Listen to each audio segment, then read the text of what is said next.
Thiruvananthapuram medical college ഉപകരണ വിവാദം സമവായത്തിലേക്ക്. Doctor Haris ഹസനെതിരെ നടപടി ഉണ്ടാകില്ല എന്ന് ആരോഗ്യവകുപ്പ് KGM-CTAക്ക് ഉറപ്പ് നൽകി.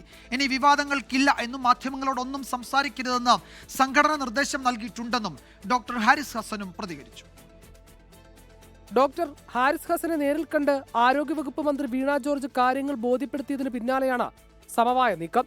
ഹാരിസ് ഹസനെ സംശയനിഴലിൽ നിർത്തി മെഡിക്കൽ കോളേജ് പ്രിൻസിപ്പലും സൂപ്രണ്ടും കഴിഞ്ഞ ദിവസം നടത്തിയ വാർത്താ സമ്മേളനം വ്യാപക വിമർശനങ്ങൾക്ക് വഴിവെച്ചിരുന്നു.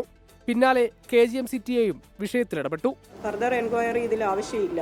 അപ്പോൾ ഇപ്പോൾ നടക്കുന്ന എൻക്വയറിയിൽ അദ്ദേഹം സ്റ്റേറ്റ്മെന്റ് കൊടുക്കുന്നതാണ്, വിശദീകരണം നൽകും.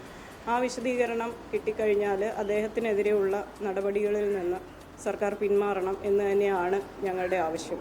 മോഴ്സിലോസ്കോപ്പ് കാണാതായി എന്നത് മന്ത്രി ആരോ തെറ്റിദ്ധരിപ്പിച്ചതാണെന്നും തനിക്കെതിരെ ആരോപണമുണ്ടെങ്കിൽ അന്വേഷിക്കട്ടെയെന്നും ഡോക്ടർ ഹാരിസ് ഹസൻ. മാഡത്തിന് അത് അങ്ങനൊന്നും പറഞ്ഞിട്ടില്ല. അത് എന്തോ ആരോ തെറ്റിദ്ധരിപ്പിച്ചതാണ്. ഉപകരണ വിവാദത്തിലെ അന്വേഷണ റിപ്പോർട്ട് DME ഇന്നലെ ഉച്ചയോടെ അഡീഷണൽ ചീഫ് സെക്രട്ടറിക്ക് കൈമാറി. റിപ്പോർട്ട് ഞാൻ സമർപ്പിച്ച സ്ഥിതിക്ക് അതിലെല്ലാം ഞാൻ എഴുതിയിട്ടുണ്ട് വ്യക്തമായിട്ട്. വിവാദങ്ങൾക്ക് പിന്നാലെ ഒരാഴ്ച അവധിയിലായിരുന്ന ഡോക്ടർ ഹാരിസ് ഇന്ന് വീണ്ടും ജോലിയിൽ പ്രവേശിച്ചു. 24 തിരുവനന്തപുരം.